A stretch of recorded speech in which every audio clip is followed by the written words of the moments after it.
Bien, mesdames, messieurs, bonjour et merci de votre présence. Nous allons revenir sur les principaux sujets qui ont marqué l'actualité gouvernementale.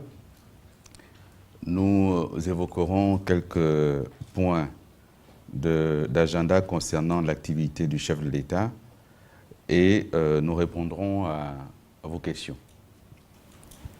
S'agissant de l'actualité gouvernementale, elle a été marquée cette semaine par plusieurs célébrations.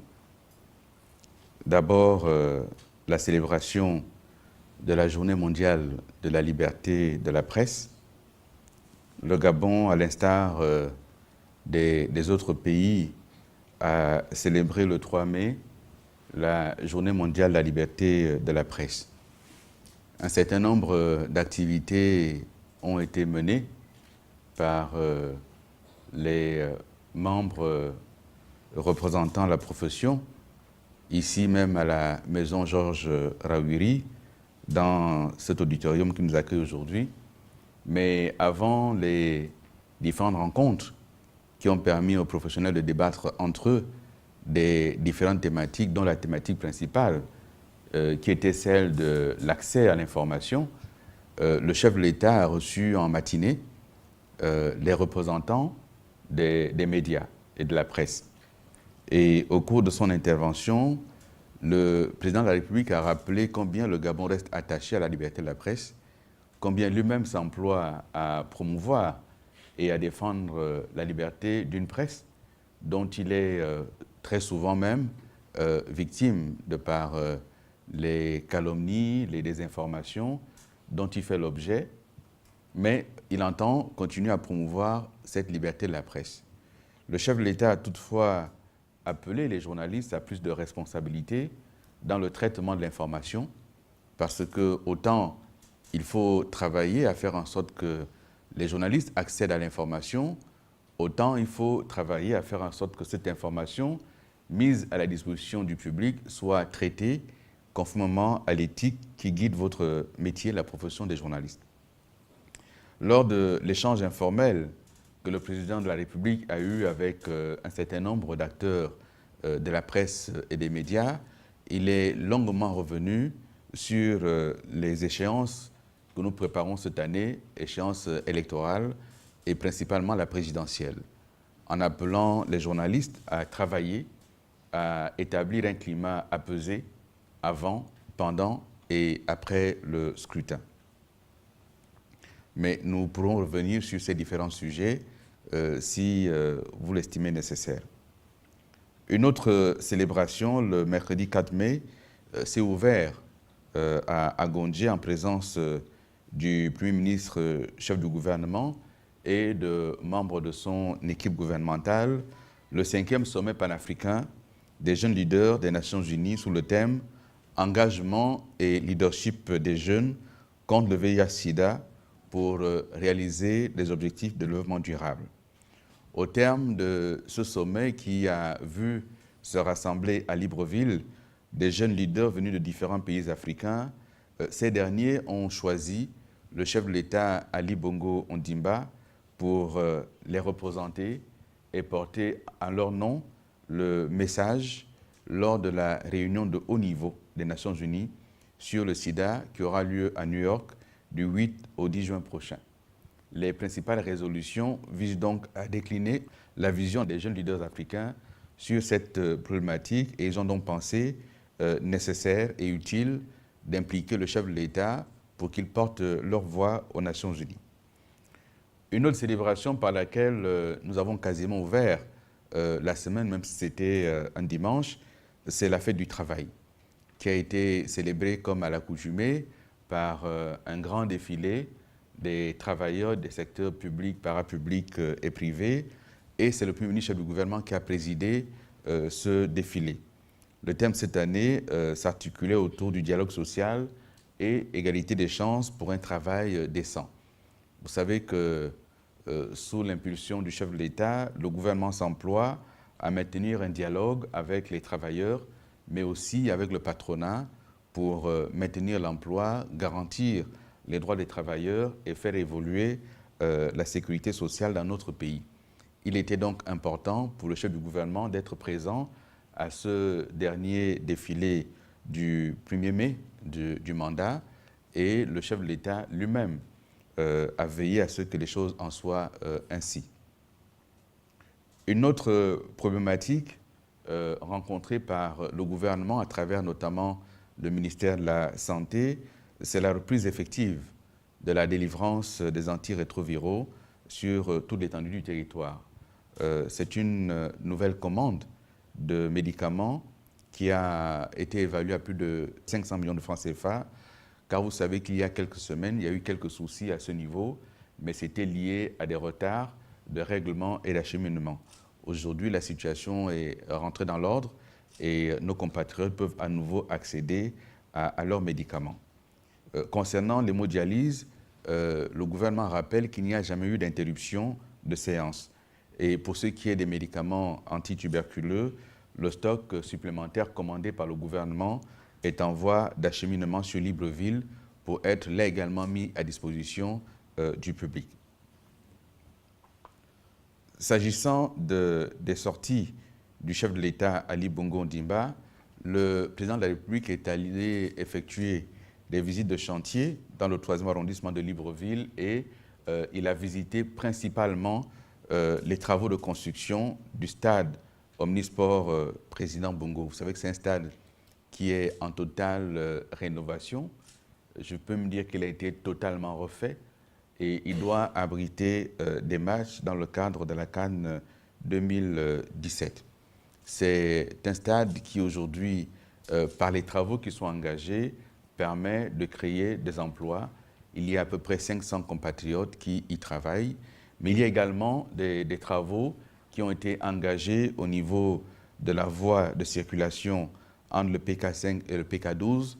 Là aussi, le président de la République a tenu à s'informer du niveau d'avancement des travaux et globalement, dans l'un comme dans l'autre cas, les travaux avancent à un très bon rythme. Une autre problématique importante, c'est l'équation à résoudre entre d'une part la nécessité de préserver un certain nombre d'espèces sauvages, dont les éléphants, et la cohabitation avec les populations. Là aussi, le président de la République qui s'est rendu au Kenya dans le cadre d'un sommet consacré à cette problématique-là, a profité de son séjour pour non seulement faire part des difficultés que nous rencontrons au Gabon, mais aussi de notre engagement, mais également s'imprégner de l'expérience des autres, notamment celle du Kenya, pour voir de quelle façon est-ce que nous pouvons nous en inspirer pour résoudre dans notre pays ce problème. Au terme du séjour du chef de l'État, on peut noter que 4 points importants ont été retenus. Principalement la conclusion d'un partenariat entre l'Agence nationale des parcs nationaux du Gabon et le Space for Giants, qui enverra des experts assister le Gabon pour implémenter rapidement un programme de lutte pour permettre à ce que les populations continuent à mener des activités agricoles et qu'elles ne soient pas systématiquement gênées par les éléphants. Il s'agira de barrières électriques. C'est une méthode qui a été testée et qui a fait ses preuves au Kenya et que nous allons expérimenter au Gabon. Ce séjour a également permis des contrats très porteurs avec des bailleurs de fonds, justement pour accompagner le Gabon dans ses efforts. Et il y a eu également un accord entre la Kenya Wildlife Society et l'Agence nationale des parcs nationaux pour permettre des échanges techniques.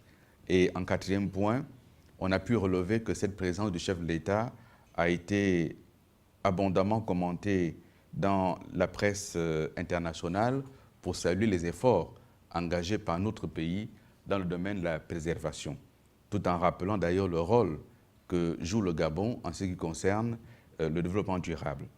Merci, mesdames et messieurs, de votre attention et je suis à votre disposition pour répondre à vos questions.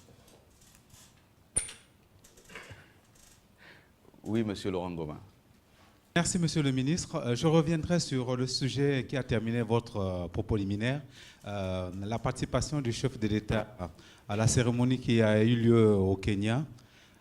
Nous avons bien vu sur les images que le président de la République a participé à la destruction des défenses d'ivoire d'éléphants. Or, ici au Gabon, il avait déjà fait cette opération, certes, mais il reste encore apparemment d'importants stocks d'ivoire dans les domiciles. Pas forcément de petits braconniers, mais souvent des hautes autorités, des grandes personnalités. On les voit souvent sur les moquettes, sur les tapis ou ornant les meubles. Que faire de ces ivoires-là? C'est ma première question. Et la deuxième, vous avez dans le propos liminaire démenti certaines informations comme concernant la rupture de certains produits, médicaments, tuberculose et autres. Mais peut-être que par omission, vous avez aussi omis de dire un petit mot sur cette grosse rumeur qui circule dans les réseaux sociaux à propos du Premier ministre qui serait sur le point de démissionner, sinon qui avait déjà démissionné. Merci, Monsieur le ministre. J'ai longuement eu le Premier ministre, chef du gouvernement, le professeur Daniel Onando, au téléphone ce matin. Il est Premier ministre, chef du gouvernement de la République gabonaise. Il n'est pas démissionnaire. Il n'a pas été démis de ses fonctions. Il est actuellement en séjour à OIM et il devra parcourir le Rolentem dans le cadre des célébrations du 12 mars en différé. C'est le chef du gouvernement de la République gabonaise. Il est en poste. Il y a des rumeurs. Nous avons lu ici et là, nous avons entendu ici et là. Certains messages ont circulé par SMS tout au long du du week-end écoulé. Tout ceci relève de la rumeur et sans fondement. Ce sont des tentatives de déstabilisation. On tente, à travers de telles rumeurs, de jeter le trouble auprès de l'opinion, des populations, en prétextant une proximité entre Daniel Onando et une personnalité qui a quitté récemment le PDG. Même s'il y a eu cette proximité, Daniel Onando est aujourd'hui chef du gouvernement d'Ali Bongo Ondimba et il gère avec Ali Bongo Ondimba les affaires de l'État en tant que chef du gouvernement. Il est en poste et sa démission n'est pas à l'ordre du jour. S'agissant du premier aspect de votre question, le chef de l'État avait en effet détruit à Libreville des tonnes d'ivoire il y a quelques années. Certaines populations d'ailleurs s'étaient étonnées de cette démarche. Et on se rend compte aujourd'hui que nous n'avons pas été les premiers, nous ne sommes pas les derniers à le faire, parce qu'il s'agit effectivement de décourager les braconniers.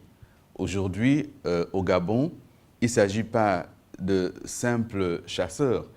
Il s'agit dans la zone de Mikébé de hordes entières de gens qui sont entrés avec des armes de guerre et il faut donc décourager le commerce de l'ivoire.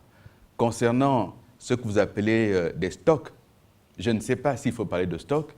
Il y a en effet dans certains domiciles des personnes ou des personnalités qui ont des défenses d'éléphants pour orner leur salle de séjour. Je ne pense pas que c'est une vocation commerciale et je pense que ça relève il y a plusieurs années. Parfois, ça a été des dons, mais le chef de l'État a répondu à cette problématique en indiquant qu'il va demander au gouvernement de réfléchir à la manière de répertorier ces stocks-là et de voir ensuite qu'est-ce qui va être proposé. Mais pour l'heure, nous savons que dans certains domiciles, cela existe, mais tant que ça ne rentre pas dans le commerce, nous pensons qu'aujourd'hui, il n'est pas utile d'aller rechercher cela, mais le gouvernement va y réfléchir. Monsieur Ouania, en espérant que ce n'est pas pour nous parler de Popa cette fois-ci. Non, non, non. Oui, monsieur le porte-parole, j'ai deux préoccupations. La première a un rapport avec, effectivement, la journée mondiale de la liberté de la presse. Le président de la République a reçu certains éditeurs de presse et certains responsables de médias. Et pour l'opinion, son discours a été un peu dur, sinon un peu fâché les hommes de presse. Et simultanément, il y avait un groupe d'éditeurs, dits éditeurs libres d'organes de presse, qui tenaient aussi leur dîner de presse dans un hôtel de la place. Et pour l'information, je crois que vous êtes au courant, ils ont dû porter plainte. Ma question, c'est dans cette ambiance, est-ce que le président de la République ou l'exécutif gabonais ne se sont pas mis la presse à dos avec des discours aussi durs et les rumeurs sur la subvention qui n'a pas bénéficié à tout le monde? Vous savez que beaucoup se plaignent encore. La deuxième question, c'est concernant l'environnement politique. Au cours d'une conférence de presse d'héritage et modernité dont certainement on vous a fait écho, Beaucoup ont répondu à vos propos et vous savez que beaucoup vous ont attaqué. Ma préoccupation, c'est que certains d'entre eux, en l'occurrence M. Jonathan Inyumba, a invité le gouvernement ou les membres du gouvernement à un débat public pour parler de la question des milliards de l'Assemblée nationale dont il était question. Il a voulu effectivement qu'on en parle au cours d'un débat et certainement que les médias sont prêts à recevoir les deux parties. Merci pour votre attention. La première chose, et c'est une question de principe qu'il faut connaître. Pour ce qui me concerne, les seules injures qui peuvent me blesser sont celles qui sont préférées par des personnes pour qui j'ai du respect et de la considération. Toute autre injure venant de personnes en dehors de celle-ci m'importe peu, mais très peu. Je peux même dire que ça ne m'importe pas du tout. La seconde chose, c'est que le gouvernement débat avec ceux qui ont un statut. On peut discuter avec un député, on peut discuter avec un chef de parti, mais celui qui n'a aucun statut, je ne vois pas à quel titre le gouvernement irait débattre. À moins de s'engager à débattre avec 1 800 000 Gabonais, ce qui n'a aucun sens. Quant à sa gestion, il y a des institutions qui existent, la Cour des comptes existe, l'Assemblée nationale existe, chacun appréciera la gestion. Donc, les dénégations et les attaques ne changent rien aux faits. Les faits sont têtus et ils sont inscrits. Donc, ils peuvent dénier, ils peuvent faire ce qu'ils veulent, les faits sont les faits. Et leurs injures, ça me glisse sur le dos comme de l'eau sur un canard. Pour ce qui est de votre première question, le chef de l'État, vous dites qu'il a tenu un discours dur. J'étais présent. Et je ne vois pas ce qu'il y avait de dur dans ce discours, à rappeler simplement aux hommes de médias, aux hommes de presse, que la liberté pour laquelle aujourd'hui nous nous battons tous, la liberté qu'ils ont aujourd'hui d'écrire, doit aller avec la nécessaire responsabilité. Lisez les titres de presse. Ouvrez vous-même certains journaux et vous vous demanderez si on parle du même pays dans lequel nous vivons. Deux exemples. Lorsque un journal peut écrire à la une « Ali Bongo et son gang préparent un génocide », il s'agit de quoi? C'est la liberté de la presse. Et il paraît que le Gabon est une dictature. De tels écrits ne peuvent pas être autorisés dans de nombreux pays sur le continent, et pas même en Europe. Et nous avons de plus en plus de représentants d'organisations internationales à Libreville, de plus en plus de chancelleries à Libreville, qui s'étonnent de ce qu'on commence à appeler le laxisme des pouvoirs publics sur ces questions-là. La liberté de la presse est en train de devenir chez nous liberticide.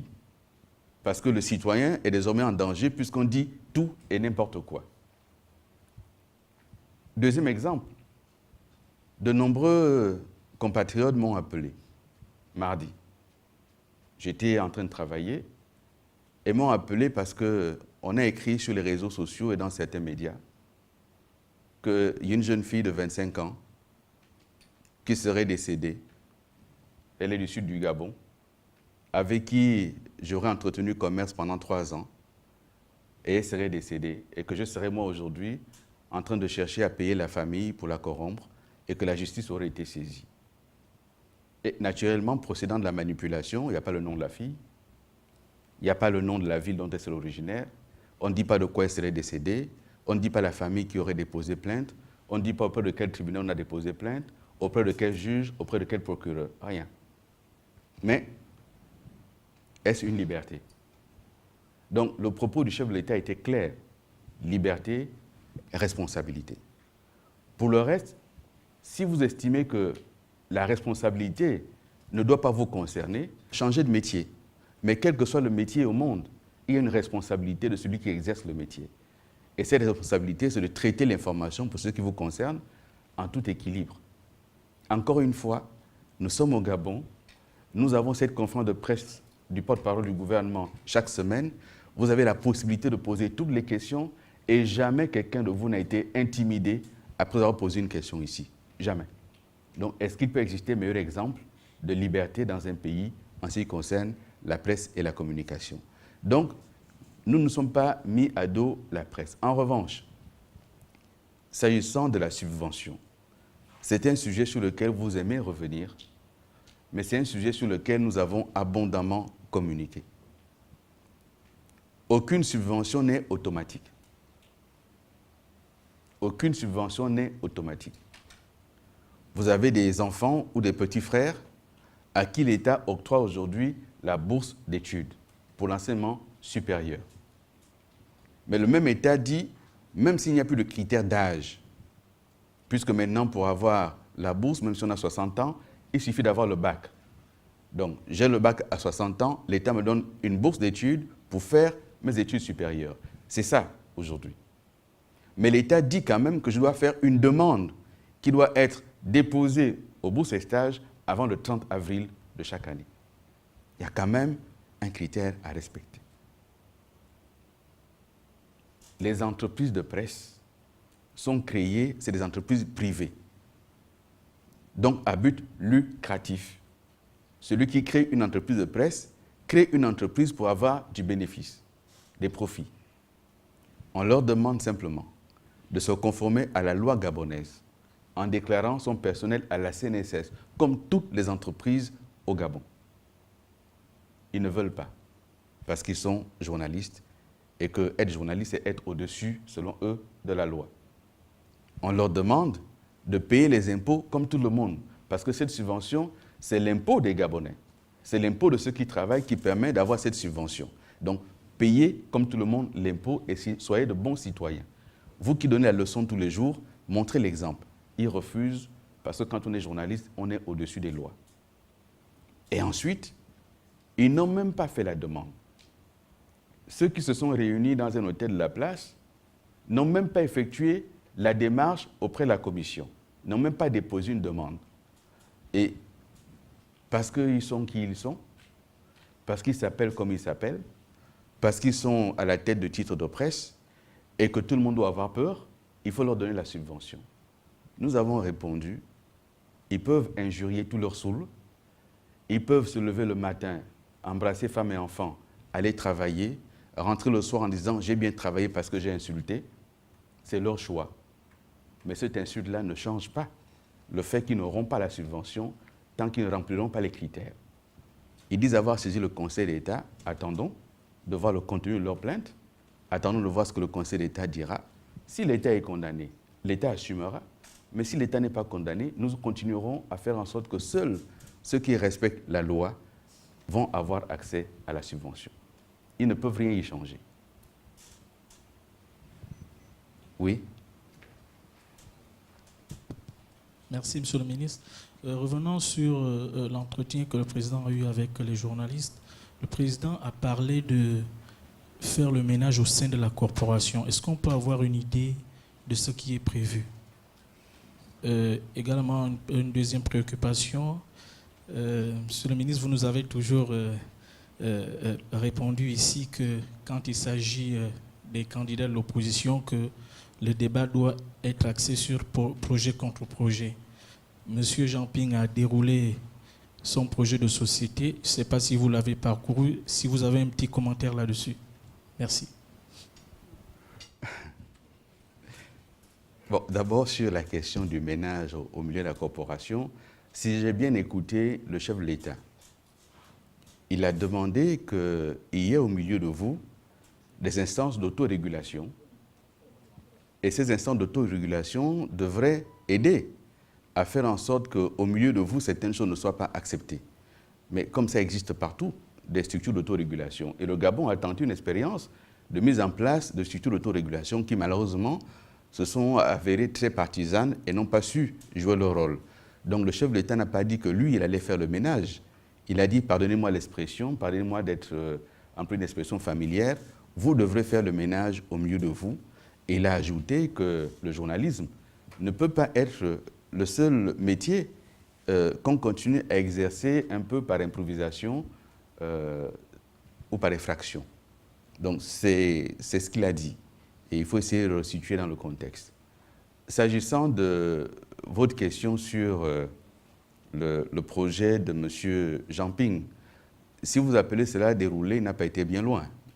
Déroulé, c'est que ça n'a pas pu faire une longue distance, parce que c'est un projet que nous avons lu et nous avons effectivement toujours souhaité que dans notre pays, on cesse le débat de personnes et qu'on parle enfin des idées. Il a au moins le mérite d'avoir accouché sur papier quelques-unes de ces idées.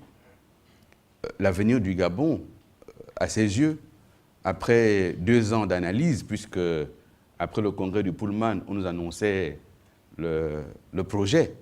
Donc après 2 ans d'analyse et d'expertise, on nous accouche un papier sur 42 pages. Si on enlève les pages de photos et les pages de garde, donc on tombe à 38 pages. Et des 38 pages, on lit et on cherche une idée nouvelle. On cherche une étincelle, quelque chose qui se dirait « Ah, mais on n'avait pas pensé à ça, tiens ». Ou on se dirait « Mais depuis 25 ans qu'on est en démocratie, c'est la première fois qu'on voit ça ». Mais on lit et puis c'est une série de lieux communs. Il n'y a rien de nouveau. Rien de nouveau sous le soleil. On regarde, on lit, on attend, on va voir l'idée nouvelle. Il n'y a rien. Et puis on lit, on se dit, mais peut-être qu'il y a quelque chose à laquelle on n'a pas pensé dans le cadre du PGE. Et on regarde, et les 32 pages, on les prend, on les intègre dans le PGE, il n'y a pas de différence. Aussi, il y a une différence, c'est que le PGE est détaillé. Chaque secteur est étudié, analysé avec des propositions. On nous a beaucoup attaqué sur le logement, et puis je me disais, tiens, on va voir ce qu'il va faire dans le cadre du logement social. Et puis je lis, 0 proposition. On va essayer de revisiter le plan cadastral, on va essayer de revisiter les missions de l'ANUTC, dont je rappelle que l'ANUTC est une mise en place, création d'Ali Bongo. Bon, donc on va essayer de regarder. Mais 0 chiffre, 0 proposition, rien. Et on se dit, bon, après tout, peut-être que sur la question de l'éducation, il y aura quelque chose de particulier. Et puis on regarde, c'est les mêmes la palissade. Il n'y a rien de nouveau. Rien. Il faut refonder l'école gabonaise. Mais quel est le programme que vous prendrez au Gabon aujourd'hui sans lire qu'il faut refonder l'école gabonaise? Je réunirai les professionnels du secteur. Bon, encore les états généraux qui nous sont annoncés. Il y en a eu en 2010, en impliquant tout le monde. Donc, rien de nouveau sur l'école. Vous voulez prendre quel secteur? La culture. Le grand projet culturel. 10 points importants dans le projet de M. Ping. 10 points. Premier point, promouvoir la langue française. C'est écrit noir sur blanc. Donc il n'est pas candidat au Gabon, lui, parce que quand on est candidat au Gabon, on doit quand même mettre priorité sur ce qui est gabonais. Première priorité, promouvoir auprès des partenaires économiques du Gabon la langue française. Donc l'investisseur étranger qui vient au Gabon doit parler le français. Voilà. Ensuite, au plan économique, les PPP. Vous avez entendu qu'on fait une loi sur les PPP au Gabon, non? Donc qu'est-ce qu'il y a de nouveau là? Ensuite, les financements extérieurs auprès de l'AFD. Le Gabon vient de signer avec l'AFD plusieurs projets. Les financements extérieurs auprès de la Banque mondiale, on vient de signer avec la Banque mondiale. Auprès de l'Union européenne, on vient de signer avec l'Union européenne. Qu'est-ce qu'il y a de nouveau là-dedans? Alors on regarde, on se dit peut-être qu'il a chiffré son projet.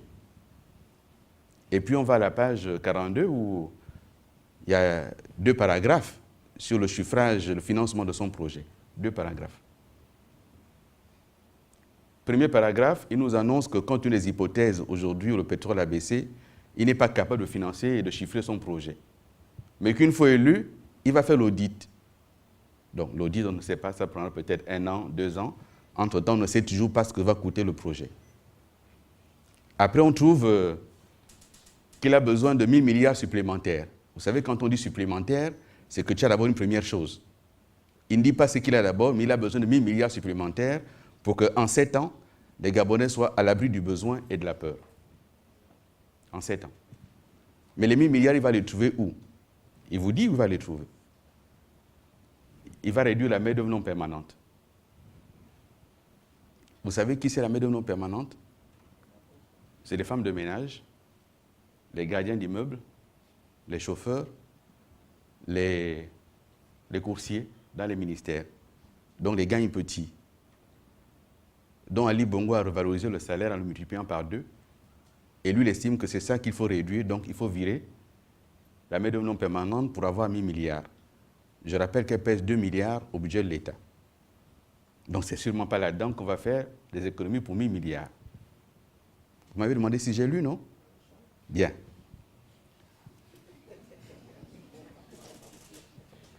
Après, on va vendre les avions du président, les avions présidentiels. C'est les promesses démagogiques qu'on entend partout dans le monde. Et une fois élu, on se coule tranquillement dans les avions qu'on a trouvés. D'autres l'ont fait, d'autres ont fait les mêmes promesses, mais une fois élus, ils ont utilisé les avions de leurs prédécesseurs pour voyager. Une fois que le président a vendu les avions, il se déplace comment? Il prend les avions réguliers, il va prendre Air Ivoire ou Camerco. C'est possible. Autre grosse innovation, on va vendre les immeubles dont le Gabon dispose à l'étranger, notamment les ambassades. Donc vous comprenez pourquoi, depuis 1960, le Gabon est encore locataire dans plusieurs chancelleries à travers le monde. Parce que, bon, quand on a eu des affaires étrangères qui vous dit que ça ne sert à rien d'être propriétaire, quand des pays africains moins nantis que nous sont propriétaires de leurs immeubles à l'étranger, nous, notre stratégie, c'est de vendre. Vous voyez, le petit Qatar, il achète des immeubles à gauche, à droite, investit. Nous, ce qu'on a déjà acheté, il faut le vendre. C'est une grosse innovation. Mais une fois qu'on a vendu ça, on n'a pas les 1000 milliards. Après, il faut réduire le train de vie de l'État, des institutions. Mais il ne dit pas comment. Si on réduit le train de vie de l'Assemblée nationale, on réduit quoi? On réduit le salaire des députés, il faut le dire. Il faut que M. Ping dise qu'il va réduire le salaire des députés et que chacun l'entende. Est-ce qu'on réduit le nombre de députés? C'est une possibilité, mais qu'ils le disent aussi. Et surtout qu'ils disent quelle est la circonscription qui n'aura plus de députés à l'Assemblée. Que les gens qui sont dans ces circonscriptions l'entendent. Qu'ils disent quels sont les sénateurs qui vont réduire ou s'il va baisser leur salaire. Mais quand vous regardez autour de ce monsieur, il y a un certain nombre d'anciens barons du système et qui aujourd'hui ont de gros avantages parce que lorsqu'ils étaient en place, ils se sont signés des avantages. Mais il ne dit pas qu'il va remettre ça en cause. Ce qu'il veut remettre en cause, c'est la main-d'œuvre non permanente. Donc chacun a entendu le grand projet qu'on attendait pour la révolution au Gabon, révolution politique, économique et sociale. Au plan politique, j'ai lu également. La grande idée novatrice, c'est qu'on va faire maintenant 2 tours le scrutin et qu'on va limiter les mandats. Et après ça, le Gabon est une démocratie. Mais alors, juste un rappel, la Constitution de 1991 prévoyait un mandat limité dans le temps, mandat de 5 ans renouvelable une fois, scrutin majoritaire à 2 tours. Il faut quand même rappeler que ceux qui ont amené Omar Bongo à revoir tout ça, ben, il s'appelle M. Zouban Damé, il s'appelle M. Jean Ping. Ça, c'est les faits incontestables. Et nous avons la preuve de leur présence, les uns au gouvernement où ils ont adopté cette modification, les autres au Parlement où ils ont adopté cette modification. D'accord? Donc ça devient intéressant. Projet contre projet. Parce que c'est là qu'on va arrêter maintenant les histoires de tel a son acte de naissance à Nantes ou pas. À ce sujet, l'acte de naissance d'Ali Bongo à Nantes a été fourni. Chacun l'a eu. Et ceux qui l'ont eu se sont gardés de dire qu'ils l'ont eu. Mais ils l'ont maintenant. La vraie question, tous ceux qui sont nés avant 60, il faut qu'ils aillent chercher leur acte de naissance à Nantes. Parce que là maintenant, nous aussi, on exige que chacun fournisse son acte de naissance de Nantes, pas le jugement supplétif. Et on va voir qui a son véritable âge.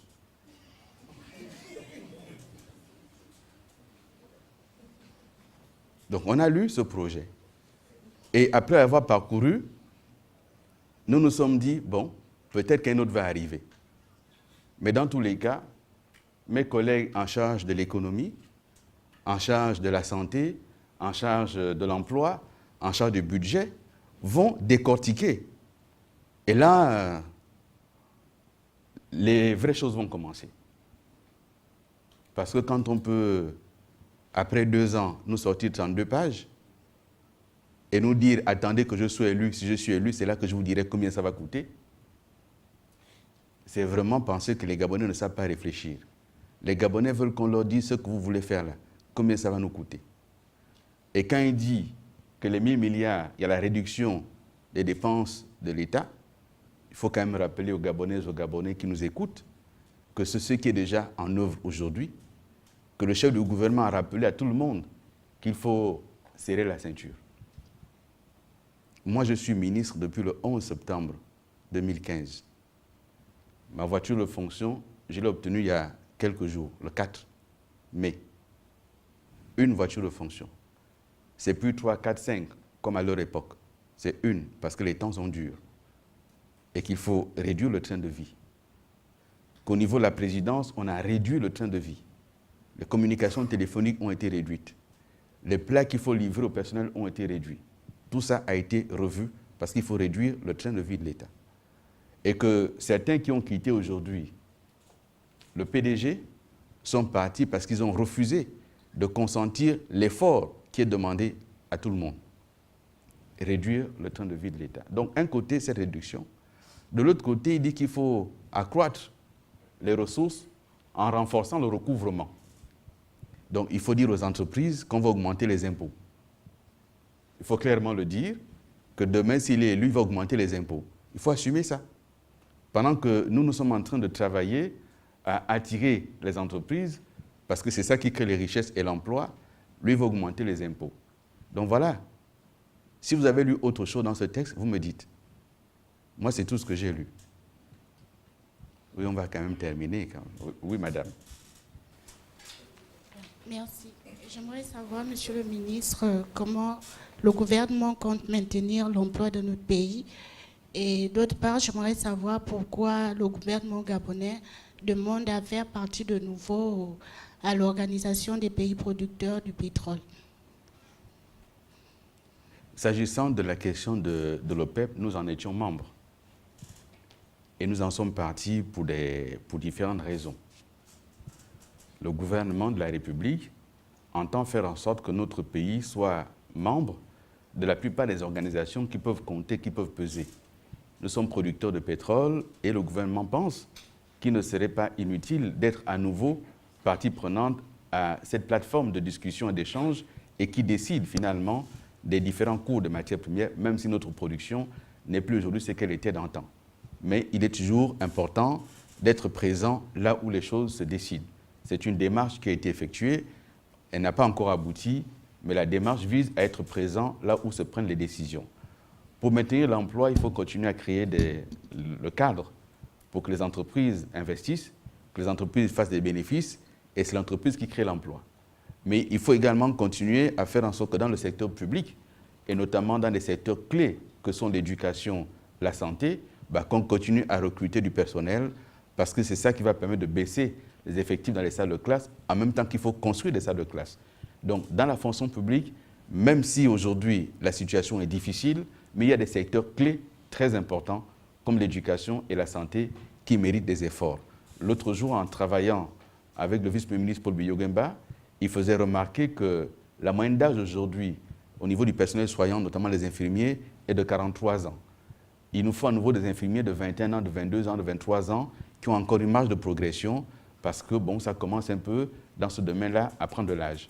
Donc, il y a encore des secteurs sur lesquels il faut continuer à entreprendre des efforts, en tenant compte, bien entendu, aujourd'hui, de ce que l'État est capable d'embaucher.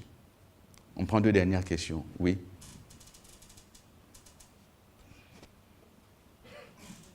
Monsieur le ministre, vous avez dit tantôt que le président de la République a fait le tour des chantiers, quelques chantiers à Libreville, dans la route PK6, PK5.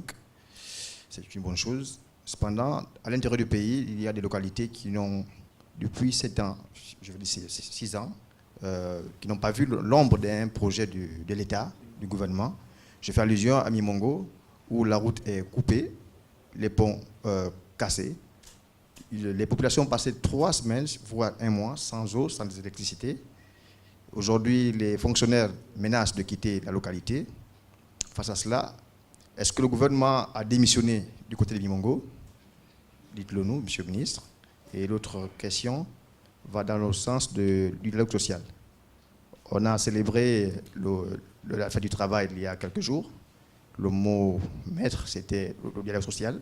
Finalement, qu'en est-il? Et une autre préoccupation, c'est M. Guebanda, qui quittait le PDG donc pour créer son parti à lui. Un commentaire, M. le ministre. D'abord, le gouvernement ne démissionne pas. Et j'aurais pu vous dire quelque chose, mais je ne dirais pas. Parce que Mimongo n'est pas né en 2009, mais je ne dirais pas ça. Il y a des difficultés et il y a un programme, il y a une planification. Pendant que vous parlez de Mimongo, nous sommes dans l'estuaire. Il y a aussi des localités dans l'estuaire où il n'y a pas encore le réseau routier. Et donc, c'est une planification progressive. Et nous étions bien partis, et puis il y a eu le contre-coup de la crise. Certains disent aujourd'hui que ça n'explique pas tout, mais ça explique en grande partie que nous n'avons pas pu terminer à temps le programme qui avait été engagé par l'État. D'où aujourd'hui encore, il y a quelques jours, le ministre de l'économie, mon collègue Régis Imungo, était au Sénat pour défendre des projets d'ordonnance, d'emprunt, pour financer justement, continuer à financer les infrastructures. Je suis d'ailleurs étonné que ceux qui nous reprochent d'emprunter trop souvent aussi envisagent d'aller emprunter pour financer les infrastructures. Donc ce reproche n'est fait que parce que c'est nous, on ne comprend pas bien. Donc il y a un programme et il ne faut pas dire que l'État, le gouvernement a démissionné de Mimongo, bien au contraire. Il y a une situation qui a été longuement expliquée par mon collègue de l'énergie, M. Guy Bertrand Mapangou, sur ce qui s'est produit au barrage de Bongolo, où il y a une turbine qui a sauté et toutes les localités couvertes à travers ce barrage ont été en difficulté en électricité et en eau. La situation est revenue progressivement à la normale grâce à un investissement de l'État et de la SEG qui ont posé sur place un groupe qui permet aujourd'hui d'alimenter à nouveau. Mais il ne faut pas non plus penser que le gouvernement aurait abandonné certains compatriotes. Ce serait un très très mauvais procès fait au gouvernement. Sur la question de l'emploi et du dialogue social, mais le dialogue social est permanent. Il est permanent. Il y a des ministères où il y a de la surchauffe et les membres du gouvernement négocient, travaillent avec des syndicats pour ramener la sérénité. Mais encore une fois, il est normal dans une démocratie que les gens s'expriment. Il est normal que les gens expriment leur besoin de voir leur vie s'améliorer. Il est tout aussi normal que l'État, dans la mesure du possible, consente à faire des efforts. Mais il serait tout aussi normal que chacun comprenne la situation difficile dans laquelle nous sommes et ce n'est pas le moment de faire dans la surenchère pour encore plus de primes, surtout lorsqu'on ne fait pas rentrer suffisamment d'argent dans les caisses de l'État. Donc chacun doit être responsable à ce niveau-là. Quant à votre question, mais nous sommes en démocratie, chacun est libre de créer un parti politique. Il était membre du Conseil national du PDG. Il y a des centaines de membres du Conseil national du PDG. Il y en a un, deux qui s'en vont. Ce n'est pas la fin du monde. Il crée un parti. C'est l'animation de la démocratie. Bon vent. Espérons qu'il saura convaincre les Gabonaises et les Gabonais d'adhérer à son parti. Il va contribuer lui aussi, à son niveau, à l'expression de la démocratie. Il n'y a pas péril en la demeure. Bien. Bonne fin de journée et à très bientôt.